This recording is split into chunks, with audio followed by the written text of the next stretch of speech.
Hello friends, স্বাগতম জনাইছো আপোনালোকক মোৰ আন এটা ভিডিঅলৈ মই ইয়াৰ আগৰ ভিডিঅটোত আপোনালোকক কৈছিলো যে বিসাই ডাকিলে কি মেডিসিন আপোনালোকে খাব লাগিব বা বিসাই ডাকা যে আখিন আপোনালোকে কি মেডিসিন লগাব লাগিব আজি মই আপোনালোকক কম যে বিসাই ডাকিলে কিছুমান যে তাৰ পিছত সৰু সৰু কোলা কোলাকে দাগ হয় সেই দাগৰ পৰা কেনেকৈ পৰিত্ৰাণ পাব পাৰি তো কথাটো হল এনে ধৰণৰ বিসাই ডাকিলে বিসাই ডকাৰ ধৰক এদিন দুদিনৰ পিছত আপোনাৰ যিখিনি জায়গাত বিসাই ডাকে তাত সৰু সৰু ঘামচিৰ নিচিনা হয় আৰু খুব মানে খজুৱাই আৰু সেইবোৰ ফুটাই দিয়াৰ পিছত কি হয় আপোনাৰ কিছুমান স্পট হয় তেতিয়া আপুনি কি কৰিব আপোনাৰ খজুতি বা দাগখিনিৰ পৰা পৰিত্ৰাণ পাবলৈ প্ৰথম কথাটো আপুনি নিমপাত বইল কৰি সেই পানীখিনি আপুনি গা ধোৱা ঠাণ্ডা পানীত মিলাই পেলাই তেনেকে আপুনি গা ধুব ডেইলি পাৰিলে দুবাৰ তিনিবাৰ গা ধুলে বেটাৰ হয় আদাৰৱাইজ আপোনালোকে সেই বইল কৰা নিমপাতৰ যিখিনি পানী সেইখিনি ঠাণ্ডা হোৱাৰ পিছত ডাইৰেক্ট তাত এপ্লাই কৰিব পাৰে আৰু এনেও নিমপাতেৰে গা ধোৱাটো ভাল তো তাৰ পিছত সেকেন্ডলি কি কৰিব বজাৰত আপোনাৰ চন্দনৰ টুকুৰা পোৱা যায় বগা চন্দন সাধাৰণতে চন্দন দুই প্ৰকাৰ থাকে ৰঙাটো নালাগে বগা চন্দন লব সৰুকে প্ৰায় 100-200 টকাৰ ভিতৰত আপুনি পাই যাব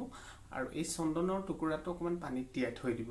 পানীত তিয়াই থৈ পেলাই কি কৰিব এখন পিহনা বা পটা বুলি যিটো কওঁ য'ত আমি মছলা পিছো তেনেকুৱা এখন পিহনা লৈ ল'ব আৰু পিহনাখন ভালকে ধুই ল'ব যেহেতু তাত আমি মছলা বটো জলকীয়া বটো অকমান যেহেতু মানে সেইবিলাক আপোনাৰ স্কিনত লাগিলে বেয়াটো গতিকে এখন ভালদৰে পৰিষ্কাৰ কৰি লৈ পেলাই আপোনাৰ সেই চন্দনৰ টুকুৰাটো সেই পিহনাখনত এনেকৈ ঘঁহিব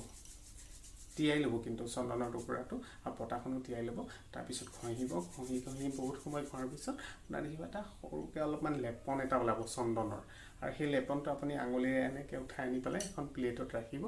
আৰু তেনেকৈ আপুনি এই প্ৰক্ৰিয়াটো প্ৰায় 20 বাৰ মান কৰিব লাগিব তেতিয়া অকমান লেপন ওলাব আৰু এই লেপনটো আপুনি যে গৰু গাখীৰ আছে পিওৰ গৰু গাখীৰ যিটো গোৱালে দিয়ে বা গাঁৱত যিটো পিওৰ গাখীৰ পোৱা যায় সেই গৰু গাখীৰ আপুনি গৰম কৰি পেলাই সেই গৰু গাখীৰৰ ওপৰত যিটো খৰ ওলায় সেই খৰটো কাটি পেলাই আপুনি সেই প্লেটখনত লৈ ল'ব আৰু চন্দনখিনিৰ লগত ভালকে মিক্স কৰি ল'ব মিক্স কৰি পেলাই সেই লেপনটো আপুনি দিনত 3-4 বাৰকে লগাব আৰু আপুনি হয়তো য'ত য'ত দাগ হৈছে তাত লগাব পাৰে আদাৰৱাইজ গোটেই মুখখনত বা গোটেই হাতখনত আপুনি এপ্লাই কৰিব পাৰে এনেও এই মিশ্ৰণটো আপোনাৰ লগাটো ভাল দেখিব মুখৰ গ্লো আহিব আৰু লগতে আপোনাৰ দাগটো যাব এই মিশ্ৰণটো যদি আপুনি দিনে 3-4 বাৰকে ধৰি লওক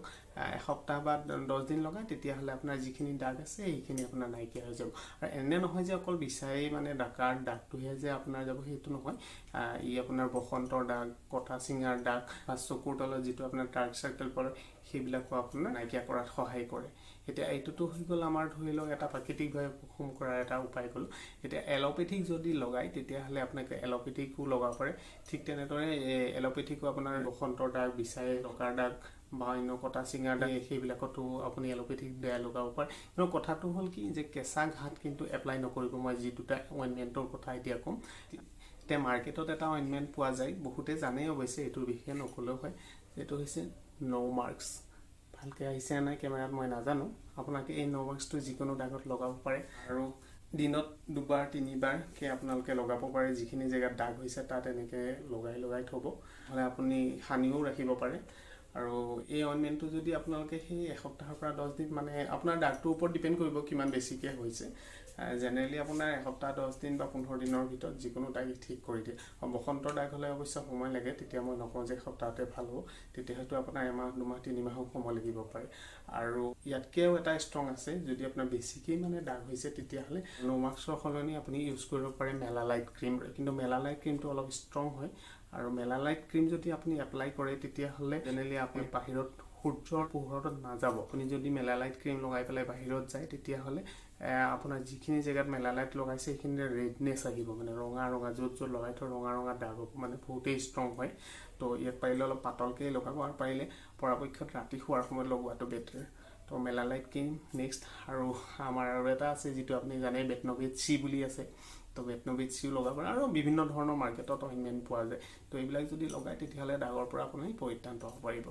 তো আজি ভিডিওটো ইমানেই আছিল তো ভিডিওটো চাই কেনে পালে জনাব